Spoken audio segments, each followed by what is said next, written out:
Good evening, ladies and gentlemen. My name is Asad Lalji. Welcome to a brand new session of Avid Online, a series launched in April 2020 in a direct response to the lockdown so that we could continue to bring to you the very best of the world of arts and culture. For those joining us for the first time, a special welcome. Please refer to the chat box for more information on Avid Learning, our partners, and speakers for this evening's discussion. The platform for our interaction may have changed, but we stay true to our mantra as always that learning never stops, and this evening is no different. Music has always been the soul of our curatorial philosophy. Until this month, since we've not been able to welcome you into the Royal Opera House, however, since the beginning of the pandemic, we began curating and presenting programs across the performing arts through Avid Online. And that is why the four-part series Across Cultures was curated and presented with the objective of looking at the musical transverse of ideas, traditions, and practices through the lens of artists promoting Indian music on global tenets. After three successful editions, tonight we present the fourth and concluding program in the first season. Avid Learning in association with the Indian Music Experience Museum, Furtado's Teamwork Arts, and the Royal Opera House Mumbai present Across Cultures, Sonic Journeys. Allow me to introduce the speakers for the evening. Professor of Music, Hofstra University, New York, Dr. Francesca Cassio. Artistic Director, Darbar Festival, Sandeep Virdee, OBE. Founder, Amaras Records, Ashutosh Sharma, vocalist, composer, and producer, Aditi Ramesh, and they will be in conversation with producer, Teamwork Arts, Avik Roy. These stalwarts will explore music, anthropology, pedagogy, based on the individual experiences, focusing on South Asian music. They will also speak about the cross-cultural exchanges, oral histories, and its revival. The discussion will last 75 minutes, followed by a 15-minute Q&A in which Avik will be taking questions.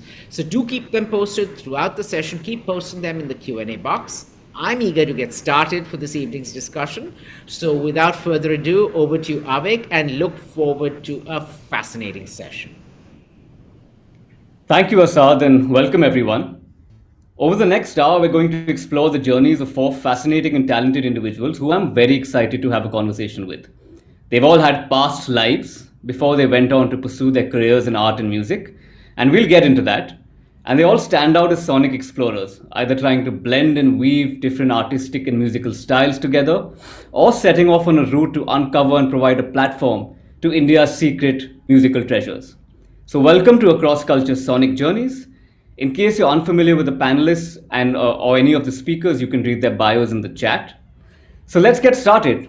Sandeep ji, if I can start with you, tell us how your journey first started and what led you to leave a very successful career in accountancy to pursue your passion for music. My journey actually started when I was a student. I was a degree student in accountancy, and my father was a tabla teacher, and he used to teach as a peripatetic teacher. And alongside him was Dharamveer Singh, who was a sitar student of Ustad Valayat Khan. So we were immersed in this area, and there was an organization called Shruti in Leicester that used to do regular sort of Indian classical music concerts. But I used to be quite frustrated because I was learning tabla and I really wanted to hear tabla solos. So I just moan, and then one day Dharamveer said, look, there's the computer. If you want to do something about it, create your own organization, invite the tabla players, get them to do solos. So that was my first jump into the event management of Indian classical music. I was only 18, but back then you didn't really know what boundaries were. So we just used to pick up the phone and call up all the tabla players, and including people like Pandit Anindra Chatterjee, Ustad Zakir Hussain, and we were just grateful that they said yes, and they came and did these amazing 3-hour solos, and that was my kind of launch into events. Right. The jump from there to the Darbar Festival was slightly a long-winded one, because I gave up when I was doing the education. I went back into accountancy, went back into my profession, completely stopped the whole event management, just used to go to concerts And then I think it was my father who, when he retired shortly after his retirement, suddenly out of the blue passed away. And that came as a major sort of shock to everyone. He taught hundreds and hundreds of students in the UK. And the tabla players who had performed for us in the past said, Sandeep, why don't you do a tribute to your dad, and we'll come and play for him. And then I thought about it. I was grief stricken at the time. I wasn't sure. And then shortly afterwards, then I thought, well, you know what? That's one way to celebrate his life. And then the more I kind of thought about his Sikh tradition and the amount of kirtan he did and the passion he had for tabla, then I thought that really deserves some celebration and the legacy. And from there, I started curating something. And then that something was just one event for one evening. And then I thought it's a bit unfair to have world's three tabla players in one evening, become like a real competition. So I thought, well, just give them their own space, one per evening. And then from there, other musicians wanted to join. And then I thought, well, this has become a real celebration. So I thought, why not just call it a festival? And then slowly we started thinking of a name, and someone said it should be Darbar. And Darbar in the Sikh tradition is very important. And this is Darbari music that comes out of the courts. And then so that's how the name was formed. And the first festival that we did was a tribute to my father. And it was meant to be that I was meant to go back into accountancy, and as they say, rest is history now. So that's how I sort of jumped into from transiting from accountancy into the arts of Indian classical music, and I see it as a gift from my father, who gave me a new profession. So his legacy kind of carries on in what he's left me with. Right. That's such a lovely story, and a very fitting way to keep your father's legacy alive. Did that first festival, if I'm not wrong, was back in 2006? That's right. It was in the hometown where he lived. That was Leicester. For those of you who are not sure about the geography, it's about in the middle of England.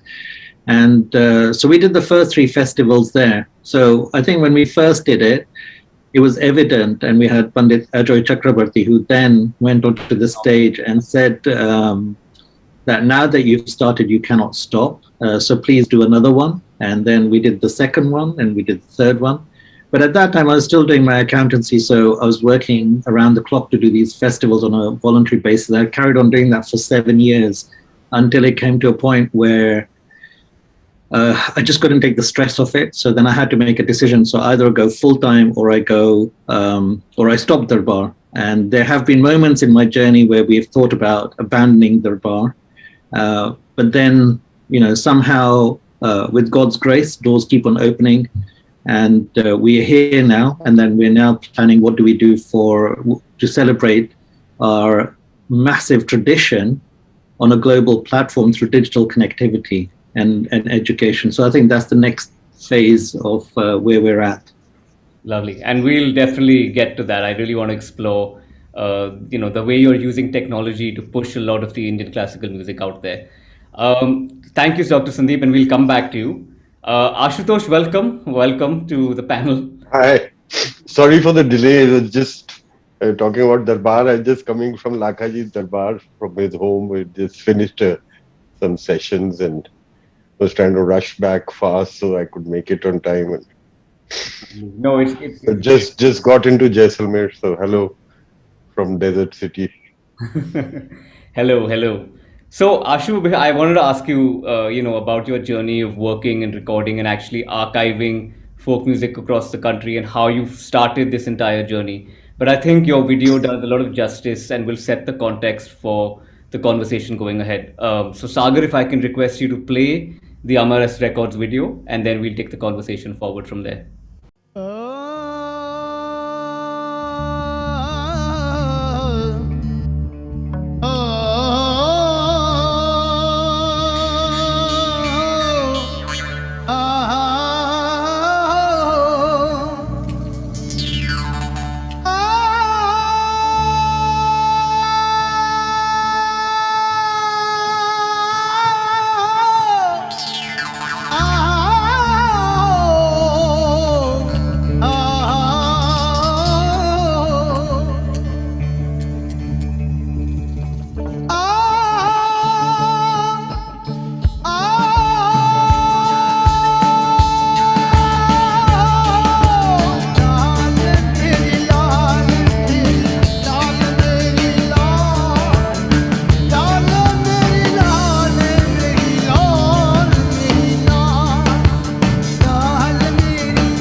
honestly, Amaras Records does such a fantastic job discovering and platforming folk musicians from across the country and platforming them not only in this country but across the world.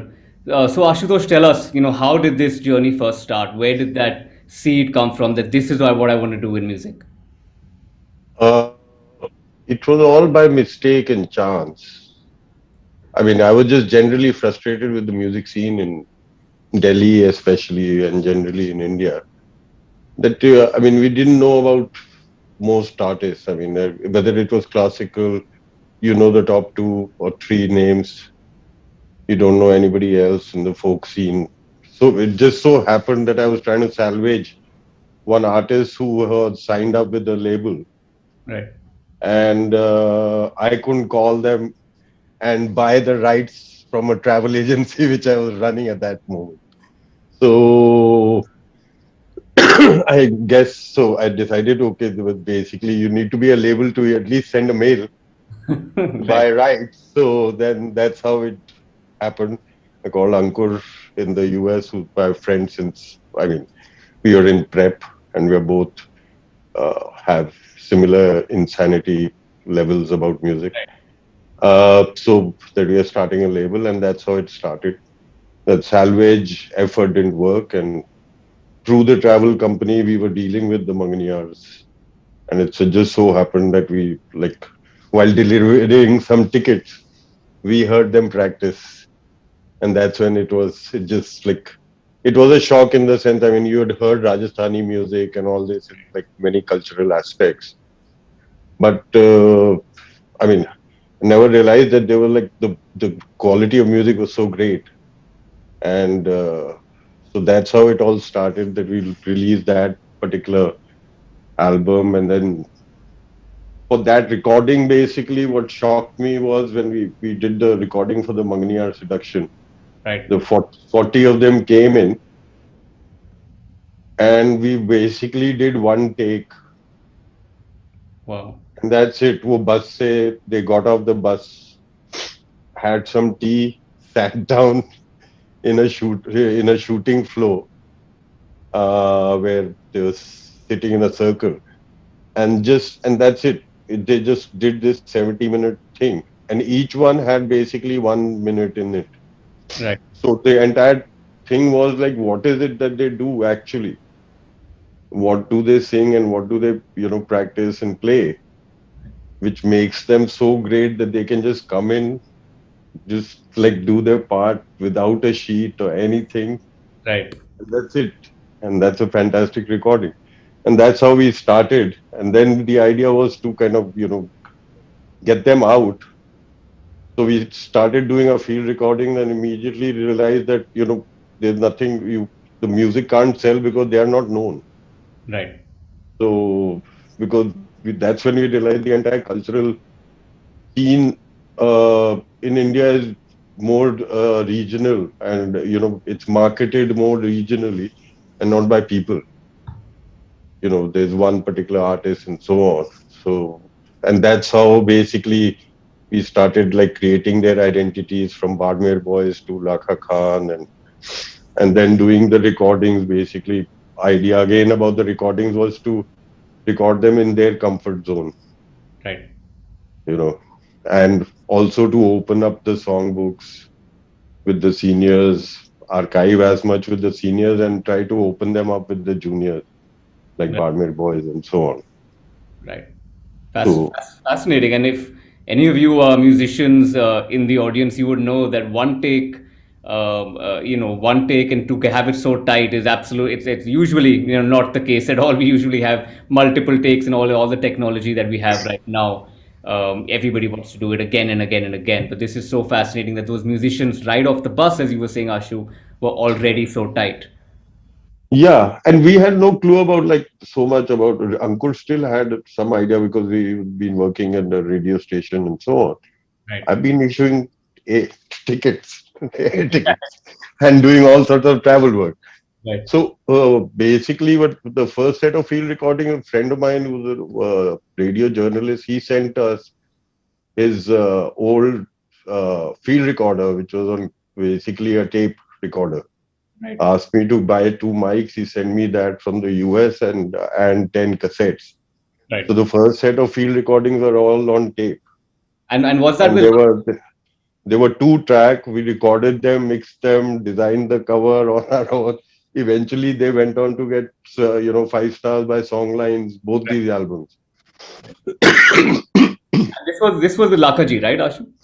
No, this was the first compilation of all these artists. So what Oh, we realized, because nobody knows them by face or by the sound, the first set of compilation, Mitha Bol and Banko Ghodo, the right. name of the albums, were basically with their names and their photographs.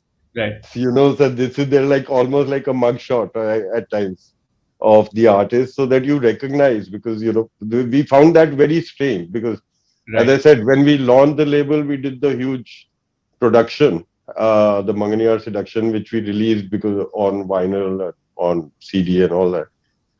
Uh, but it was a huge shock to me. I mean, we had almost 4,000 people come in at the old fort in Wow. Delhi. We made it to Time Magazine's photos of the week, and all these 4,000 people came in, heard these people, and went back and didn't know the name of a single artist on stage. I found that very strange. Right. So, that you now know there's a new record label. Right. You also know the producer, of this show, the creator, but the You don't know people who anyone. actually are listening to, you don't know a single name. Right. So that was like a huge, wake up call of trying to create their identities. I mean, globally, the moment you listen to the first string, whether it's Jimi Hendrix or Clapton, or you have a sound and a face immediate. Yeah. But out here in this scene, our work has been just trying to create that, you know, difference and identity, basically. Fantastic. And I think you guys have done such a fabulous job in that. And as you said, what a needed thing to do. There's these just treasure trove of musicians that exist across the country still. And I want to get back to you and talk a little bit about the discoveries that you've made in terms of sounds and genres and instruments. So thanks, Ashu. Welcome to the panel again, and I'll get back to you again. Yeah. Dr. Francesca, great to have you here, and it's fascinating the length and breadth of work that you've actually done. So let's go back again, like we've done with the other panelists, and I'd love to ask you, from singing opera and jazz in Italy, what got you interested in music from the Indian subcontinent, and tell us about your journey. Shifting here, shifting to Banaras, conducting research and training in India under the likes of Fahimuddin Dagar Sahab and Bhai Baldeep Singh and others, and just how did this journey for you begin from Italy to India? Sure. Can you hear me? Yes, I can hear you First of perfect. all, namaskar, assalamu alaikum, sat sri akal. I'm speaking from New York, about 10:50 in the morning. So, good morning, afternoon, or evening, wherever you are. And it's such a pleasure to be on this platform. And thank you very much, Avid Online, for having me today. I'm glad to share a little bit of my journey. It's a long journey, although I'm still very young, but it's a long journey. Um, well, the first steps were because of a creative impulse. I began my career as a singer when I was quite young, and as a singer and composer. So I learned opera. I was born and I grew up in Italy. So if you want to, learn something about vocal technique, then the first steps are definitely in opera. But I really didn't like the operatic aesthetic, and as a a 20th century young woman, I didn't feel like that sound, that opera sound. That that wasn't me.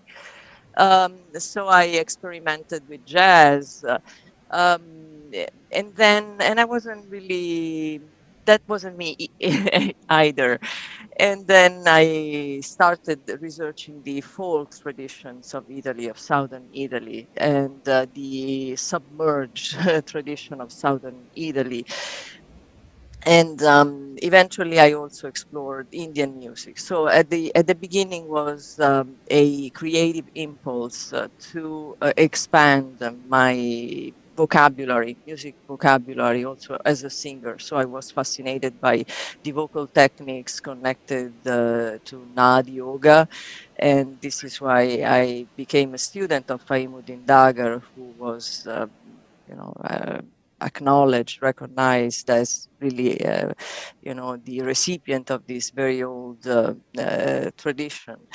And while studying with Ustad Rahim Faimuddin Khan Dagar, who was my teacher, my guru for 16 years, I also met one of his students, Bible Deep Singh, who introduced me to Gurbani Sangeet back in the early 1990s. So this is a story that goes back really in Right. the last decade of the 20th century.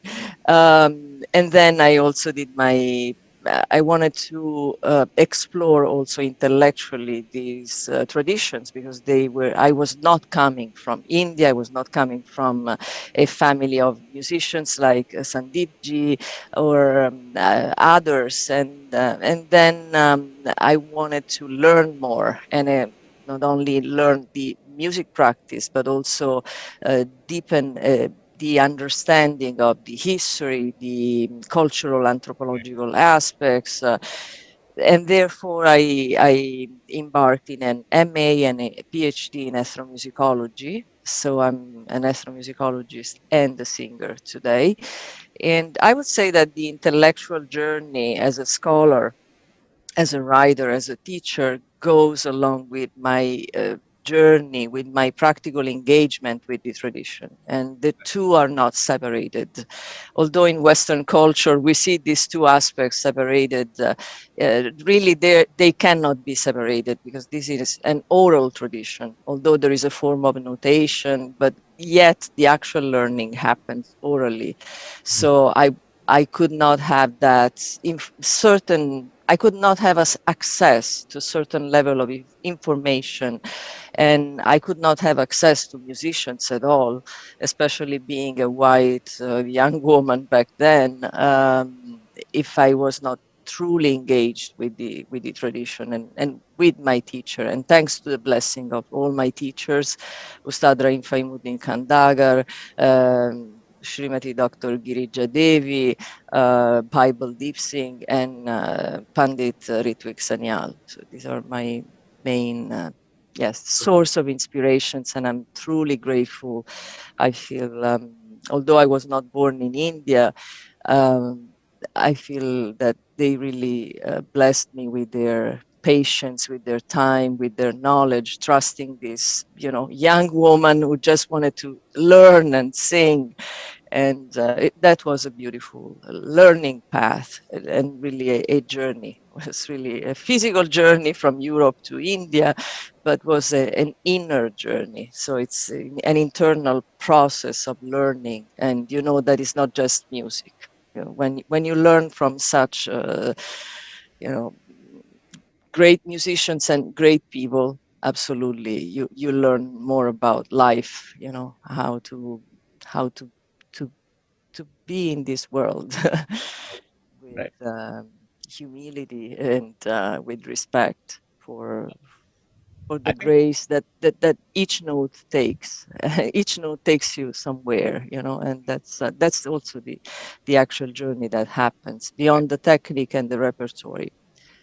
lovely. And just last thing, as an ethnomusicologist, I always studied lesser known aspects of Indian music. So I studied and I wrote a book about Drupad in the early 1990s, when Drupad was not so popular, especially as a woman. Nowadays is a sort of fashion. Very happy about that. I hope that I contributed to that, as a scholar and as a teacher when I started. But also I worked on women in Indian music, which was less represented. Part of the history of Indian music of South Asia. I also worked on the Tawaif tradition. I was one of the first scholars working on the Tawaif tradition, Right. and So it's a very hidden story of India. And then I worked on in Rajasthan. I also lived in Jodhpur for a year, and of course Gurbani tradition, which is a very marginalized tradition in the study of Indian music at least in ethnomusicological scholarship. So now my work focuses on the revival of Gurbani, and yeah. Lovely. I think you have such a fascinating journey, and when we come back to you, I'd love to explore, your explorations of the role of women in Indian music, and especially in Drupad, and how you broke those barriers. We'll come back to that. But Dr. Thank you. Casper, I wanted to quickly touch upon your work with Tagore, and how you've actually recorded, I think, 18 songs of the work that was transcribed by French musicologist Alain Danielou, from starting in 1932, and he transcribed Tagore's work for song and piano, for voice and piano, sorry. And you've actually recorded 18 of those songs. So I wonder if actually Sagar can first maybe show a performance of yours, and then we can Sure. have a quick chat about how this came about, because it's such an early example of fusion music, as we had discussed. So we'd love to look at how this actually came about. Life spread the ocean of peace, launched abroad the artist's highway and sun. Before me lies spread the ocean of peace. Now you will be my comrade ever. Take me, your restful arms. Now you will be my comrade ever. Take me, your restful arms. On the path that knows far no end, shines the light on that polar star.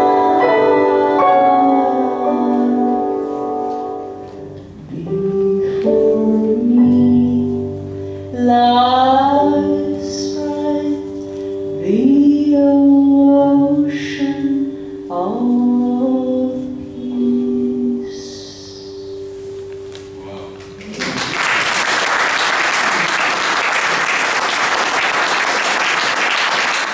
That was beautiful, Dr. Cassio. If you can tell Thank you. us how this collaboration came about. Thank you. Actually, I chose this song because this song is also, I told you I love to work on lesser known aspects, even within, Rabindra Sangeet, which is widely known, especially in Bengal. But even in Bengal, people didn't know about this experiment that Tagore wanted. And in 1932, Rabindranath Tagore requested the French musicologist Alain Danielou to transcribe for voice and piano in form of lieder, like Western songs for voice and piano, some of his songs. And so that Westerners could also have access to Rabindra Sangeet, to his poetry. So Alain Danielou worked over 50 years on these transcriptions until he died in 1994, and he made also the translation from Bengali. And these transcriptions remain mostly unknown until I found them. I worked on the manuscripts, and some of these have been published, but never really performed, because you have to be bi-musical, which means like bilingual, knowing the Western music system and read the scores that Alain Danielou made over 50 years.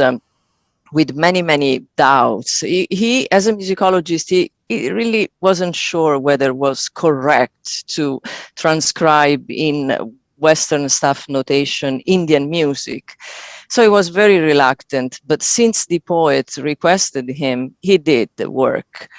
But you can tell from the manuscripts that he changes his ideas so many times, because you have to be trained in Indian music. So all these songs are raga based, and if the singer doesn't know the rag, you know, Right. there are so many untalkable elements that, or unwritable elements in Hindustani music that Danielou couldn't write down. So it requires that bi-musicality that I have, so speaking the Indian music language and the Western music language.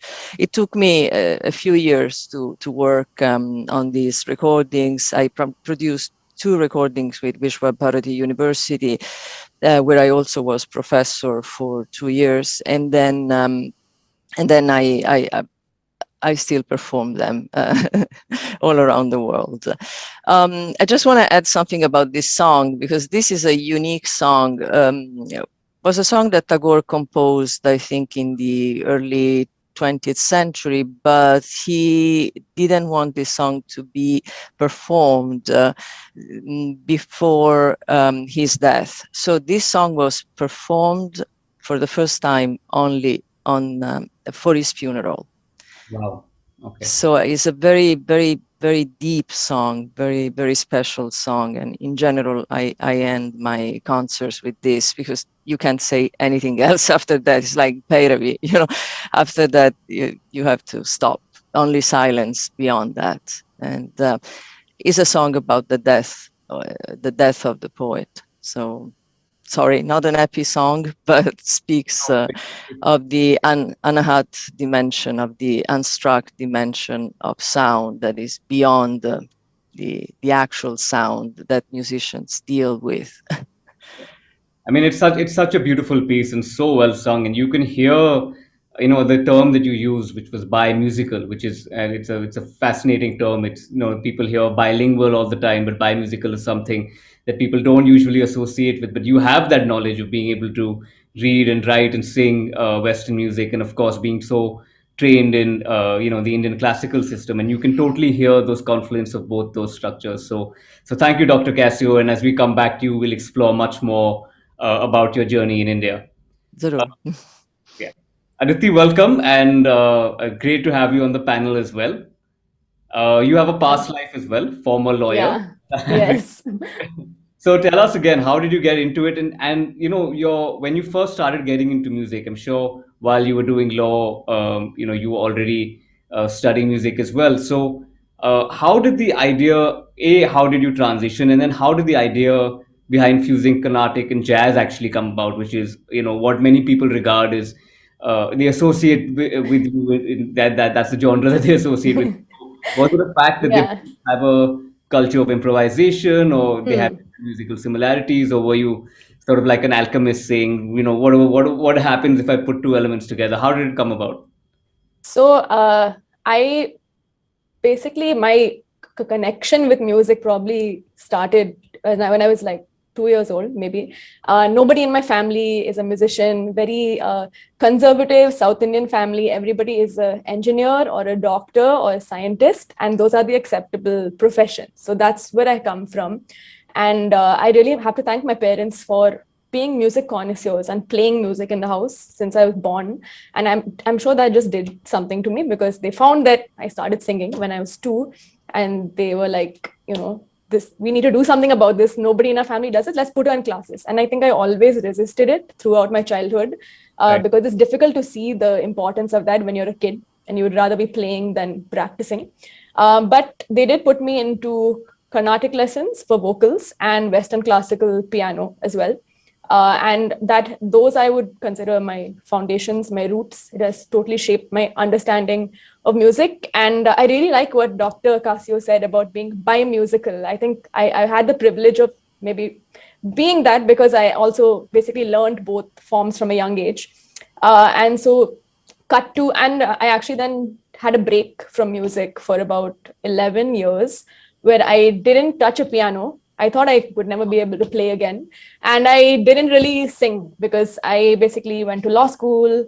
I went to high school and then law school and then the law firm. And I just lost touch with music completely. So the transition was never planned. I never decided one day I'm going to be a musician because I had no idea about the industry. I had no idea about, how to go about it. So because I had no knowledge of it, I think it also helped me because I didn't have any expectations or plans. It just was very spontaneous. I was starting to feel dissatisfied as a lawyer. I just did not feel like this was for me. And the main thing that drove me was that I really, really regretted losing my connection with music because, like I said, I think it's my understanding of the world, language. I think music preceded all of that for me. And the fact that I had lost touch with it really was itching at me. So I quit my law firm job. I took up a day job because I still had to support myself. My parents did not understand this at all for the longest time. So I really, really had to support myself in a way that many of my musician friends maybe have not had to because their parents have been there for them. So it was a lot of, You have to prove that this was a viable thing. Yeah. So basically, like quitting a law firm job did not mean I can la-di-da become a musician because I can't take a penny from my parents. So I have to still support myself. So I did have a full-time day job for the first 2.5 years where I basically shifted to HR and I got jobs for lawyers. So that's basically what I did. And I think it was the most crazy period in my life. I found a rehearsal space on the same road as my office. I used to have early morning rehearsals, 7:30 to 9:30, go to a full day of work, evening rehearsals, and then Saturday, Sunday were the only days I could get to record. So those would mostly be filled with recording because I had a lot to prove. I started out later than most, so I really felt like I had a lot to prove and to my parents as well that I'm not crazy. I mean, there's a reason why I'm doing this. So I think the first 2 years was just 24/7 on. And coming to the fusing, this is a very interesting thing. I actually do not really like the term fusion because I feel actually it's the most perfect term because that's exactly what it is. But I feel like it has a stereotype associated with it. And I feel like genre, which is... It becomes a genre. And even now, I feel like it's been 4 years since I've been a musician and I still feel like I'm just beginning now. Like it's like there's so much that I want to do. I haven't even scratched the surface. And with every piece and everything I do, it's experimentation. Like you said, it's literally like putting a bit of this, putting a bit of that. So I wouldn't say that this is my style, this is my formula, this is my template. I don't have something like that. And it's literally experimentation each time. The first time I actually did this was just literally, I was sitting in my room and I was listening to a jazz song. And then it just struck me that, the notes are the same as a Carnatic raga. And if the notes are the same, the format has traditionally been that like fusion music there's a lot of, virtuistic playing or singing, like people who are really, really good at what they do. And there's like Indian part, Western part, Indian part, Western part, like so much skill. And it's like if the foundation notes making up the same phrases are the same, then there should be a way that you can transition from one to the other in a manner that even you do not know what's going to come next. It's just improvisation. And like you said, both forms are heavy on improvisation, so they just blend really well together. But I would say that it's not just jazz and Carnatic. I think I like to blend anything with anything. So it could be like Carnatic, Afro, funk music, just like seeing how these things can seamlessly and organically blend into one another. And I will talk about it more like later on also when you play my clip, but I just would like to say that it's very interesting that all music is made up of 12 notes and there is infinite degrees between each of these, of course, and different types of rhythms. And if the building blocks are the same, I feel like if you study many different forms and look at what makes a style, what makes Carnatic, and jazz, if you slowly, I mean, it's a lifelong process and you'll never learn it all because it's infinite. But if you can do this kind of research and study, it, for me, helps you actually fuse them in a more aware manner, I guess. So yeah, it's Fascinating. learning and unlearning. Right. Put it And together. actually, why don't we play your clip in? I'd love to, because you've talked about how you sort of put those two, these different. Yeah. So actually the clip which you're going to play, actually you play the clip because I would like to speak about one, doing a contemporary band arrangement on a completely traditional piece, and two, in a vocal form itself, going from one genre to the other, because these are two totally different things. And incidentally, the clip which I've given is also a Tagore piece, though I generally do Carnatic, but I feel like, I mean, you can do anything. Even that's limiting, saying I only do Carnatic. I'm open to doing anything. So yeah.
That was wonderful, and I think coming back to the fusing, the word fusing, I Yeah. totally know what you mean when you're saying that fusion is not, because it's become its own genre now. When you Yeah. have playlist on Spotify and you go to fusion, this is maybe not what you will hear. It's almost, Yeah.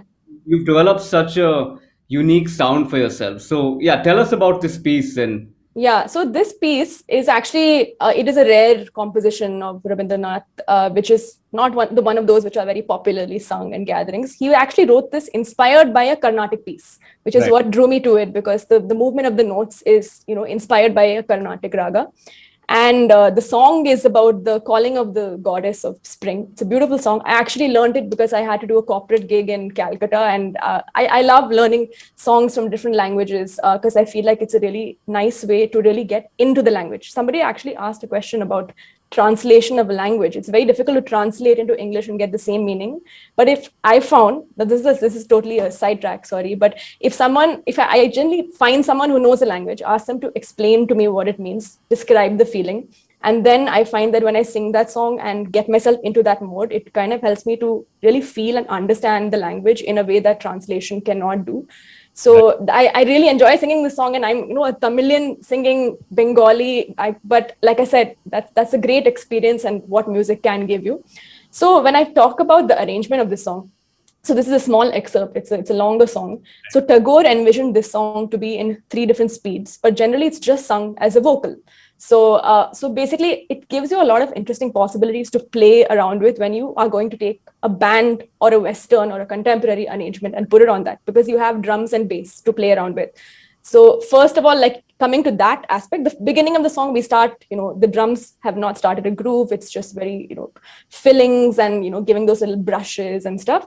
And then what you heard in the beginning was the second speed. And then you heard we transition into the third speed, which is kind of, it also builds a lot of drama. And I really like that. So that was kind of our interpretation of it. Coming to the bass notes and the piano notes. So first of all, I definitely think you cannot say that this is my method, this is my pattern, like I said in the beginning. There is no one way to go about it.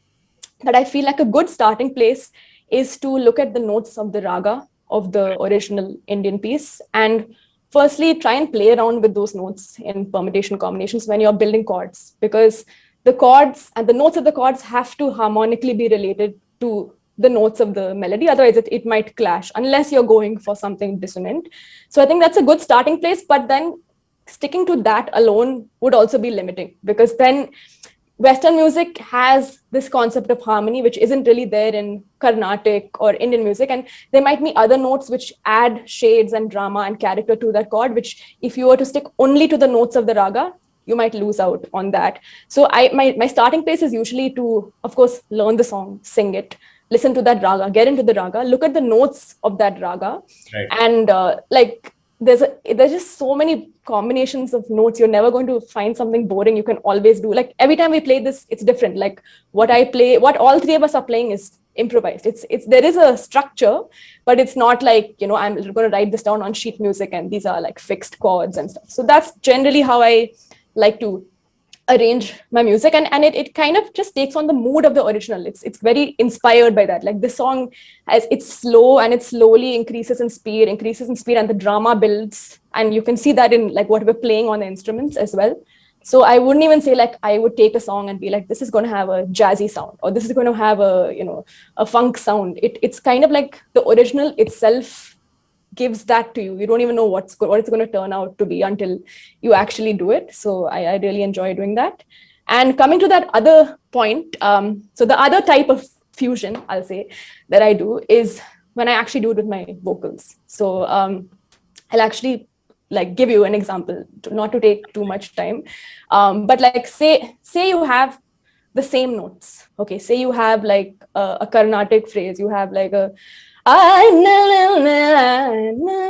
you have a phrase like that. Okay, very typical Carnatic.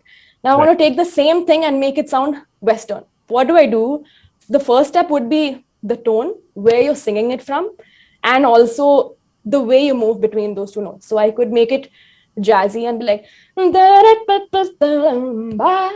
like putting in these little tonalities and stuff. But then the other thing is you take the inspiration of it and you add different notes in between. So basically the way you move from one note to another, and I teach as well, and I generally teach my students like what differentiates the genre. One is tones and the other is the way you move from one note to another. So say I wanted to now digress from it a little bit but keep that essence, I could do like like just adding a little bit, and then it's like it has the essence of that, but it also is its own thing. And then basically by studying both, you can then blend it, and just like it's like you're on your own trip, like you don't know when you're going to switch. So you're like so you're just like, it's so exciting because like I don't plan that ever, and I think that would lose the spontaneity of it. But the other thing I will just say, one last thing, is that always it's important to do what the music requires and not overdo it, or be like, I'm a Carnatic trained person, I'm going to put this in every song, because sometimes it's not required. And so which is why the most important thing is to listen to the original, to lots of music, to your fellow musicians, and not, I feel like a lot of times people are just flexing and they're just like, I have this skill, so I'm going to throw all of this stuff in here. So I think that's actually the most important thing, listening. Yeah. That's such a fascinating insight into your process. Thank you for that. I mean, just literally taking the same melody and singing it in And you just did a couple of different ways, first in Carnatic, then in a sort of jazzy tone, and then you added all those passing notes. But like you said, then the combination just for that melody is Yeah. just by Yeah, adding. you can do infinite number of things, like, yeah. Fascinating, fascinating. Thank you, Aditi. And I think Thank for you. the audience, another thing that's very clear is the influence that Tagore has actually had on so much of Indian music, whether it was from Dr. Cassio or Aditi or your song itself. So that's There fascinating. actual Tagore is actually has also drawn his own inspiration from so many places. He'll hear an English song and be inspired by that, and then he'll hear a Carnatic song. So his body of work itself is so fascinating So, in that so way. Boston, and again, it's not confined, as you said, to one or the other. It's drawn from so. Yeah, yeah. Wonderful, wonderful. Thank you, Aditi. And we'll come back to you. I want to ask you about how your audiences react to this shortly. Sandeep, if we can come back to you and come back to the Darbar Festival, because it's become such an iconic festival now. It's this heart of Indian classical music that's held in the heart of London. And I'd love to know, to start with, what is the core idea of the festival? Fusing dance and music. I'd love to know your thought behind what the core idea of the festival is and what it actually represents in the Indian art and music and dance scene today. I think it's a good question, and I think we go back to our mission, where what we say is that we believe in the power of Indian classical music to stir, thrill, and inspire. And I think Francesca was talking about the silence, and there is a silence, and then you get stirred, and then there's a thrilling aspect to it, and there's something just overall very inspirational about our tradition. For us here in London, when you grow up with R&B, reggae, bhangra. You grow up with jazz. You've got the very best. You've got the very best of halls. You've got the very best of technical stuff. So when I grew up, I was sort of going out to those sort of concerts, whether it be Michael Jackson, whatever it is. So you go through these huge concerts, Prince, etc. And then suddenly you go to an Indian classical music concert, doesn't start on time, sounds awful. The artist is really frustrated, but the talent itself is unparalleled. And it's what Ashutosh was talking about. His musicians just turned up off the bus, sat down, and off they went. And that's just because of the enormous training that they have. So finally, when we were given the opportunity to start curating the festival, what we went back to was its deep roots. So we divided it into understanding how do we represent India in its true spirit in terms of North Indian music, which we call Hindustani, South Indian Carnatic. And then you have the percussion element, which is hugely important. And then if you take all of those two traditions away, North and South, and go back in history, there was, in my opinion, only Drupad. And Drupad prevailed both North and South.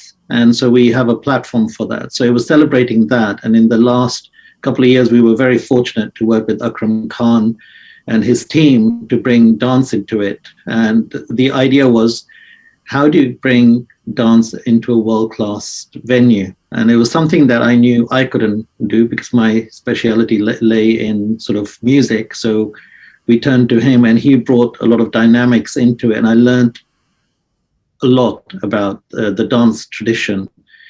So it was about understanding that for a audience who had split identity, now one must understand that our audience now base is 50% of it is non-Asian. We don't actually market the festival to Asians. I used to do that. Right. And we found that they were really interested in attending lots of weddings and a lot of Bollywood stuff.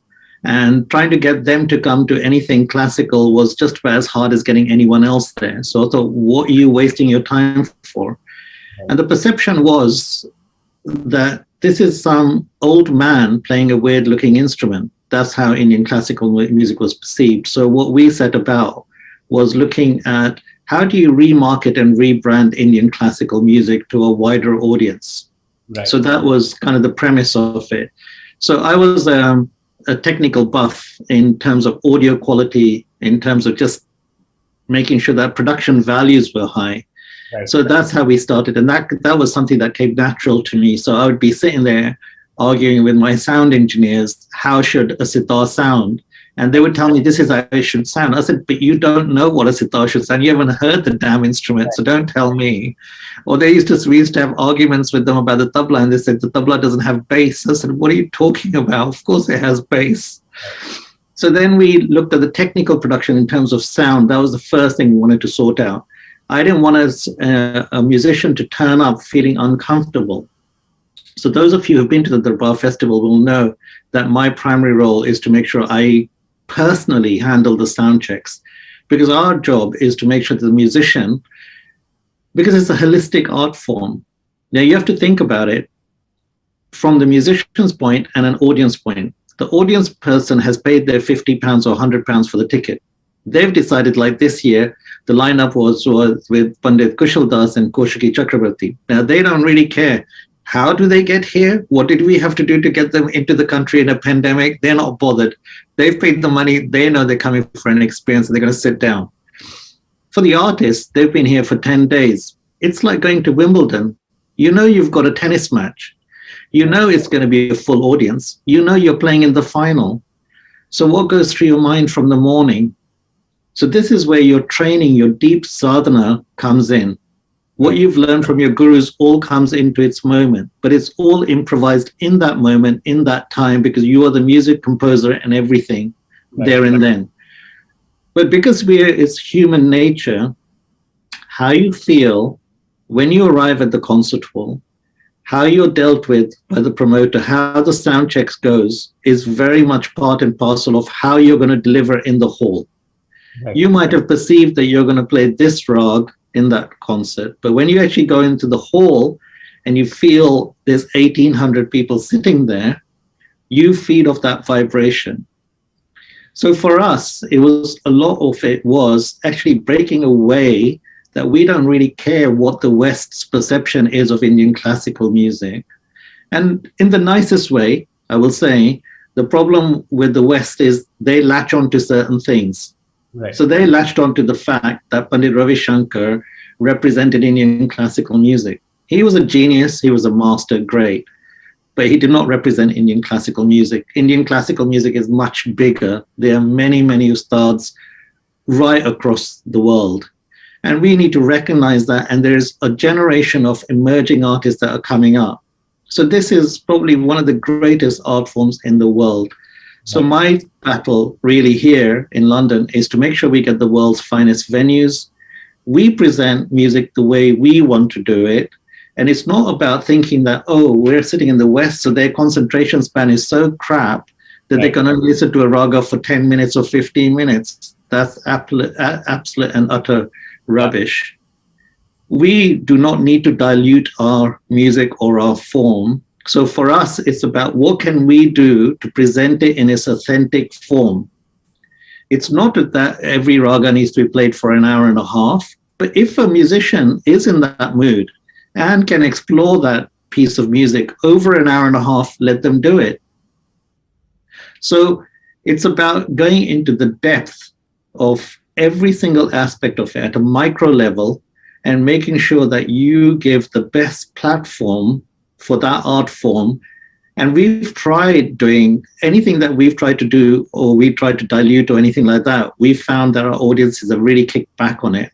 Right. Our challenge now is how do we give emerging artists an opportunity, because it's a one-hit wonder in a year. We can only have so many artists. We have a non-repeat policy. Someone asked me the question, how do you give chances to everyone? So we have a non-repeat policy that forces us to keep on looking for new talent. But there are certain masters who we have to bring back, because you have to balance everything. You have to balance the financials. You have to balance kind of what the audiences want. But it's up to us to make sure that we present our art form at this level. And if the audience is there, you bring the audience up. You never curate to an audience level, because if you did that, not being derogatory, you'd end up just promoting Bhangra. Right. Right. Or Bollywood, because that's not what we're about. India is not about Bollywood. It's not about those traditions. India is so much more. What we need to do here is to be very bold. All I urge all the curators in this country and around the world, because I'm speaking to people in America, I'm speaking to people in Singapore, is get gutsy with what your tradition is, because your tradition is rock solid. And I've said to many people, not in a derogatory way again, when I'll say it here, maybe it's a bold statement. When Mozart was in his nappies, our music was already 2,000 years defined. Yeah, so we should be proud about the tradition we have. So those are the challenges that we have. That is what we're trying to do. The breakthrough for us was we got to deal with Sky Television. Yeah, I think it's funny in India. You know, everything runs on corporate sponsorship. I've tried corporate sponsorship. I've tried it with the agents. I've had no luck. I've tried with all the Indian media. The Indian media want me to pay them to get our music onto there. Right. Luckily, we got support from Sky Television, which is a broadcaster in the UK. They've been supporting Darbar Festival since 2008, and we've produced a number of television programs for them. That has allowed us to have the budget to film the festival how it should be filmed at broadcast level. And from that, we've been able to sort of springboard that onto YouTube. And now we've launched our own app. It is about the quality. Our music deserves the highest level of quality, like, for example, what Bollywood offers in terms of film representation, the production values. So I think those are really, really key. Sorry, it's a slightly long answer. No, it's such a fascinating insight into what constitutes the core of Darbar, and I could not agree more with the sentiment of bringing the audience up versus trying to focus on everyone's attention spans. I mean, I agree with you. I think all of that is a load of nonsense, and I think a tradition like Indian classical music deserves a stage that you have started providing for it. And I when we come back to you, Sandeep ji, I'd love to talk about the Darbar app, and I encourage all our attendees to actually download this app before I come back to Sandeep, because it's fascinating. It's a Netflix for Indian classical music. It's amazingly short. But we'll come back and talk about technology. Dr. Cassio, you actually had your hand up, so I'll come to you next. Sure. I just wanted to compliment Sandeep ji for what the huge effort he's doing. The point is educating, first of all, the audience, regardless whether the audience is an Indian audience, a Western audience. So first of all, yes, we are teachers. Aditi and I are teachers, but what do you do as a teacher? First of all, you educate, you do ear training. So the listening part is something that, is not exclusive. Not everybody can sing and play at high levels, but everybody can listen. So educating the audience is such a huge job, and doing it in the proper way, in a way that respects the artists, is huge. I truly appreciate it. I know what Sandeep ji is talking about. I created probably the first festival of Indian music in Italy back in 2003 was Sangeet Mela, and I brought Faimuddin Dagar, Ustad Asad Ali Khan, Shubha Mudgal, how to bring Italians who didn't know a thing about Drupad to the major audience, to the major auditorium. So I combined for 3 days, the music of the so-called Asian underground. So Talvin Singh, Nitin Sawhney, State of Bengal, and then the Drupad concert. So we could draw the attention of the youngsters to listen, who were there to listen to Talvin Singh, and then they also got the chance to listen Faimuddin Dagar. And that had a huge impact. So festivals do a lot, actually contribute a lot. These are live events where people congregate, but it's an immense effort. And after that, I said, okay, I'm done. Anyway, someone else can continue, and there are other festivals now. And but it's really important, the role of festivals to educate audiences. Thank you, Dr. Thank you. And Ashu, I'd like to bring you in here because you've been doing a very similar thing, whether it's promoting at festivals or running Amaras nights yourself, but again, bringing audiences, keeping the music undiluted, and actually bringing artists and bringing the audiences and getting them educated into what the music is versus having this misconception of they'll only like this or they'll only like that. Talk a little bit about your journey with folk music and bringing audiences up to speed. Yeah, it's been an eye opener for us, for especially like one part was while recording, when doing the work with them. Even the artists, they were like Lakhaji, who's been awarded the Padma Shri this year.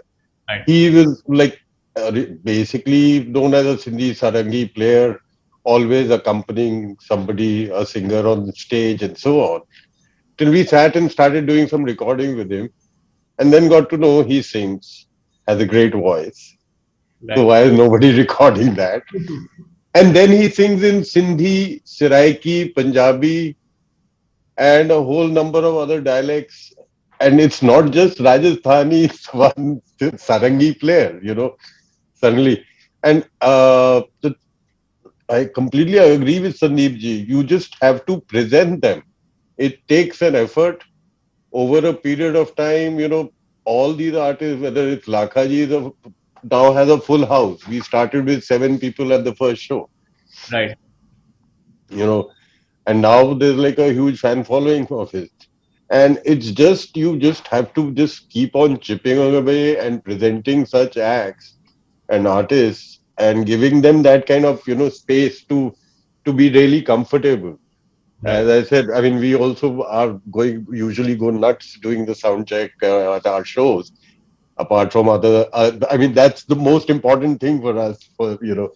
And the other is try to always get the artists in for a few days so that they're meeting other musicians, and it's more like they are over at my place on the terrace and we are doing jam sessions, and it's just we just have recorders ready Right. whenever they pick up their instruments. We kind of, because we are all into the single take and the catching the moment The and the organic. feeling of music.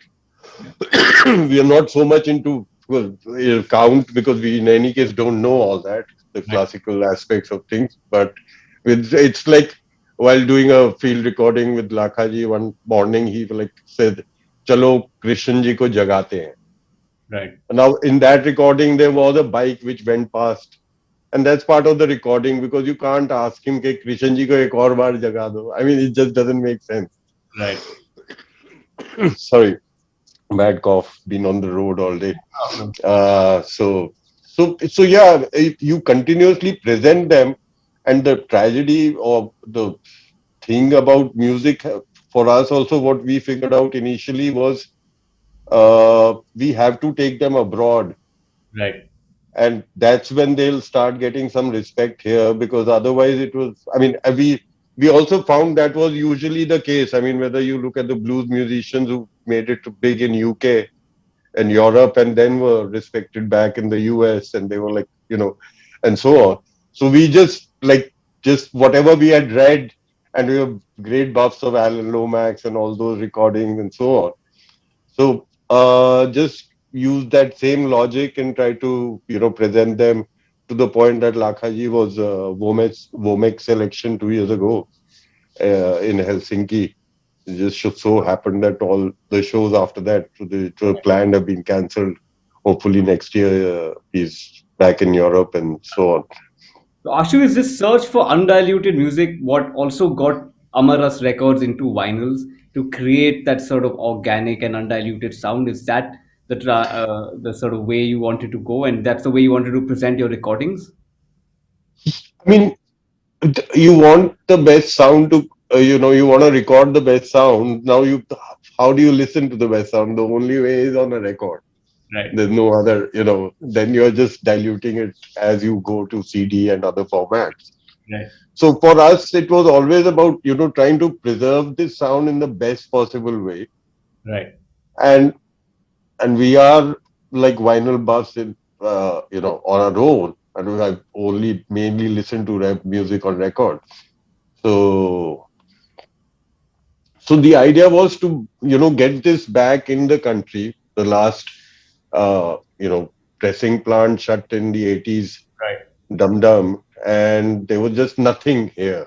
I mean, we released the first album in 2010, which was pressed in LA, Right. and so on. But after that, we'd been like trying to like getting very edgy and itchy about it. Like we need records. All our albums are on CDs, Right. and that just doesn't do justice to any sound Right. if you really listen to it properly. So that's why the idea was to at least bring this machine. So now we have this cutting machine where we are making one record at a time. Right. It's like basically each one is a master Right. technically.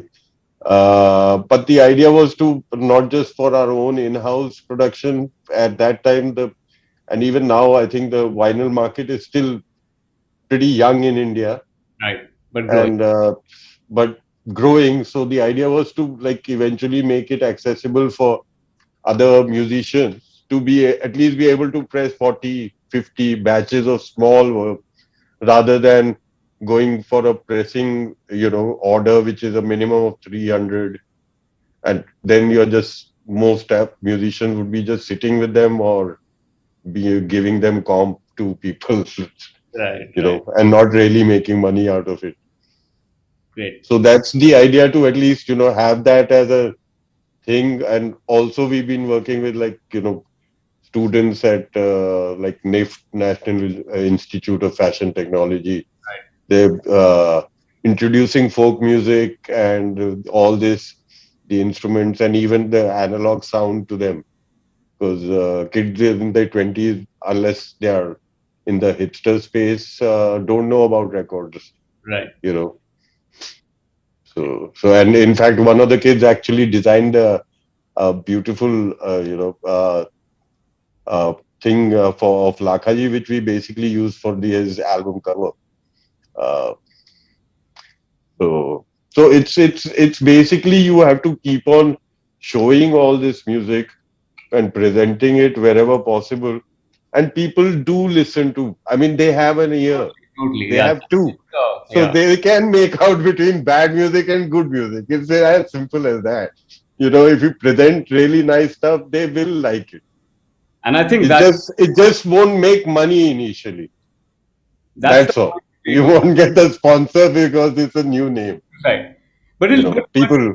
but like you guys have done, once you do present it, you are putting new music out there. You're giving musicians a platform that you traditionally didn't have it. When your sponsors will come, it's happened for you. It's happened for It's it'll ma'am. process. It's a process. It's a longer process because it's like coffee. You want instant coffee, or beans takes time. So you want good coffee, it'll take a little longer. That's all.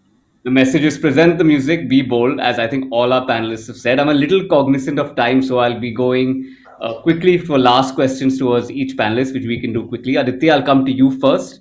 I want to talk about two things real quickly. One is the reaction of purists who are like, this is not jazz or this is not Carnatic. Yeah. And then transitioning from there into your own, how you actually teach your students and your method of teaching this very unique genre that you've developed. That's not fusion. We've Yeah. established. Yeah. I mean, that is definitely a thing. People being like, what is this? This is not correct. I think is classical music is very rigid. And like, I don't see that as a bad thing either, because I have trained in the pure classical forms. And that is what gives me the knowledge that allows me to improvise and then, not do everything according to the rules and make some people pretty angry. But it is really interesting, the fact that there is structure and there is rules, because there is also improvisation and creativity within those as well. But yes, I have got messages and people, not too much, I will say, like, I mean, thankfully, most people are very nice. Maybe people don't want to be mean directly to someone, and maybe they're discussing this. I think But fabulous. That's why. but no, I have had people, kind of message me, and the thing is, I'm okay with it, because I'm not positioning myself as a pure Carnatic vocalist, although I can do that if I want to. And I'm not ruling out, maybe I'll do a project or a recording or a concert where I do pure classical. But generally, when I'm putting on my original music, it's not intended to be anything. I can't even find a word to describe it. It's just me. So it's fine. Like it's totally okay. And the other thing is, one is purist. The other thing is people who think that they understand what they think you should be, and you do something that doesn't fit within that their definition of you. So I mean, the Carnatic hyphen jazz became what people associate me with, and I'm kind of not sticking to that, especially with what I'm doing now, because I might do an R&B song, I might do a song with no Carnatic in it, because like I said, I don't think it should be forced in there every song, because that's my thing, that's my signature thing. So sometimes I've got messages saying, your thing is jazz hyphen Carnatic, why are you making an R&B song? Like fans, people who actually like my music will then say this, and I mean, it's fine. I think everyone is entitled to their opinion, but it definitely does happen. And like I said, I feel like I'm at the beginning of my journey and still really exploring. I don't have anything which I will say, this is my sound. It's my thing is to blur the boundaries. That's about it. Yeah. And your other question, sorry, was. Yeah, my other question was about your method of teaching and how Yeah. with these, you teach students in India. So how you actually, Yeah. what is So your I basically ask students before they join whether they are more interested in Carnatic or Western. So the Carnatic classes are pretty traditional in terms of like the syllabus, basically what any traditional teacher will teach from the very basic exercises. But I also do make sure to teach them the theory behind what they're doing. I feel like a lot of music education in India, especially Indian classical, they just go straight into exercise 1, 2, 3. Okay, this is like set out, but they don't tell you that in Carnatic music, there is a system of 72 mela kartas. There are mathematical formulas which give you the permutation combination of notes to give you these scales. And then all ragas are derived from these 72 ragas. And like a lot of people will not teach that. So I like to make sure that you understand why this is what it is. And then the other classes, of course, Western. So there we look at Western theory, sheet music, harmony theory, time signatures, all of this stuff. But I make everybody learn a bit of the other system, because I feel like a lot of people like classifications and they say, I'm a Western musician. Why should I know swaras? Why should I know about this? Right. But the point is that they are all just different ways. That's music at the end of the day. And I feel like it really can broaden your understanding. Even if you're a pure Western person, you're never going to sing that kind of music, but just learning it, I feel really adds a lot. So sometimes I will transcribe Western songs in swaras to help people understand what notes they're actually singing, rather than I sing, you repeat after me, and you haven't understood from this note to this note, where have you traveled? I see it as like a visual graph. Every point where you're moving, you've gone from somewhere to another place, and the beauty in the sound is that you're going from here to here, that journey from one note to the other set to a rhythm. That is the beauty of it. So I teach that to the Western students as well as Indian exercises, and then I make the Carnatic students learn how to read sheet music, learn about time signatures. I'll play them songs from different genres and make them identify the time signature. It just is I really feel like it's a great way to broaden your horizon and your understanding of the whole thing. So yeah. Lovely. Sandeep ji, would love to get you on, because I see that you have your hand raised.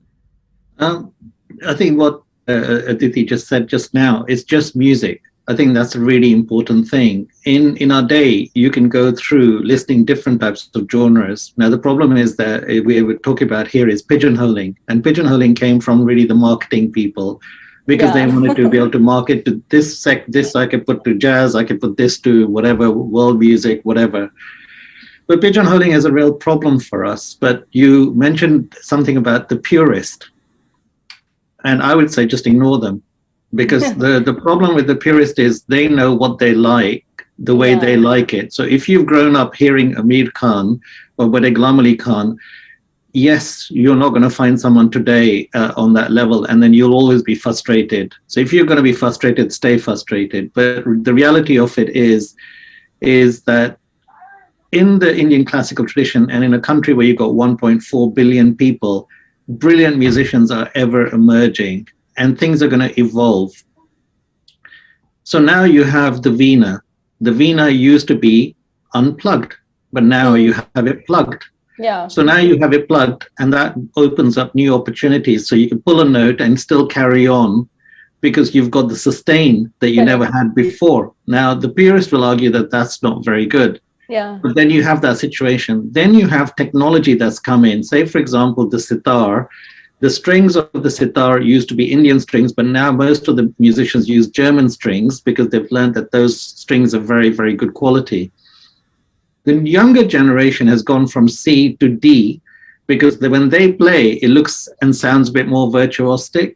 Yeah. So now the purists will say, oh, well, that's gone into a different direction. Right.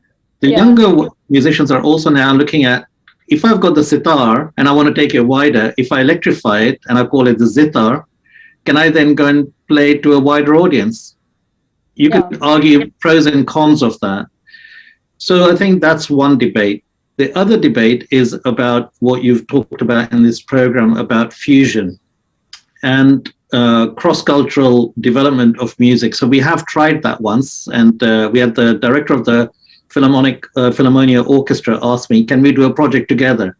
I said, only on one basis, that it's not headed by one Indian classical musician, yeah, because they think that if you get someone from the West, from an Indian classical musician, they can compose. They can't compose for Western classical music. They don't have a clue about the structure of Western classical music. They haven't studied it.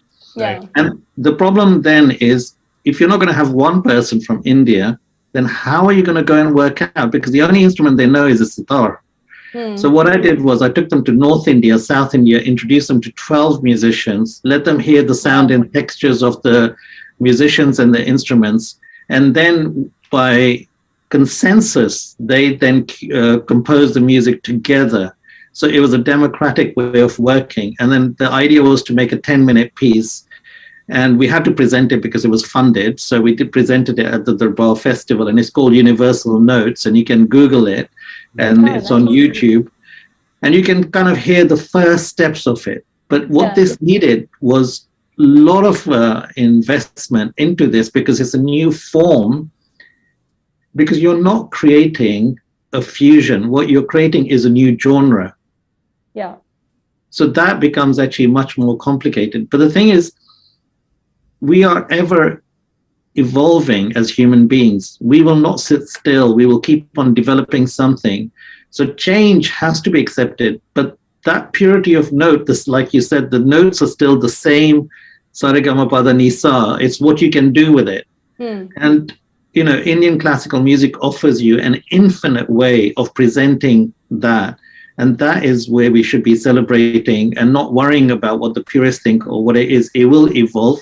And our job is to keep our minds open to that.